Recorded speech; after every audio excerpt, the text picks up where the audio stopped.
പ്രിയപ്പെട്ട സുഹൃത്തുക്കളെ, ഇന്ന് മെയ് 23-ാം തീയതിയാണ്. ഇന്ന് 4:30 ഈ രണ്ട് പിഞ്ചു മക്കളെ കാണാണ്ടായത് കേട്ടോ. വീടിൻ്റെ മുറ്റത്ത് കളിച്ചുകൊണ്ട് നിൽക്കുന്നതിൻ്റെ ഇടയിൽ കൂടി ഇവരെ കാണാണ്ടാകുകയാണ്. ഇവർ മിസ്സിങ് ആയത് എന്താണെന്നുള്ളത് ഒരു പിടുത്തം കിട്ടിയിട്ടില്ല.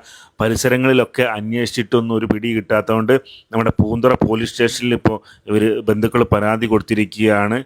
കേരളത്തിൽ അങ്ങോളം ഇങ്ങോളം നമ്മൾ ആവശ്യം ഈ ഒരു പോസ്റ്റർ ആളുകളിലേക്ക് എത്തിക്കുക എന്നുള്ള, കുട്ടികളുടെ മുഖം എത്തിക്കുക എന്നുള്ളതാണ്. കുട്ടികളുടെ പേര് എന്ന് പറയുന്നത് മുഹമ്മദ് യാസിൻ, അതുപോലെ തന്നെ പെൺകുട്ടിൻ്റെ പേര് ഫാത്തിമ എന്നാണ്.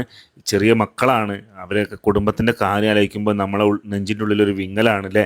അപ്പോൾ അതുകൊണ്ട് തന്നെ ഇങ്ങനെ ഒരു പോസ്റ്റ് ഒരുപാട് പേര് ഷെയർ ചെയ്ത് തന്നപ്പോൾ ഞാനിപ്പോൾ ആ കുടുംബത്തിനെ വിളിച്ചിട്ടുണ്ടായിരുന്നു. അവരിപ്പോൾ പൂന്തുറ പോലീസ് സ്റ്റേഷനിലാണ് നിൽക്കുന്നത്. ഇതുവരെ ഈ ഒരു സമയം വരെ, ഈ വീഡിയോ ഇടുന്ന ഈ സമയം വരെ കുട്ടിയെ കണ്ടെത്തിയിട്ടില്ല എന്നുള്ളതാണ് അവരിൽ നിന്നും കിട്ടിയിട്ടുള്ള വിവരം. പരമാവധി ആളുകളിലേക്ക് ഷെയർ ചെയ്ത് എത്തിക്കണം എന്ന് അവർ പറഞ്ഞതുകൊണ്ട് മാത്രമാണ് ഞാൻ എത്തിക്കുന്ന. സീരിയസ് വിഷയമാണ്, നിങ്ങളെല്ലാം ഏറ്റെടുത്ത് ഷെയർ ചെയ്യണേ.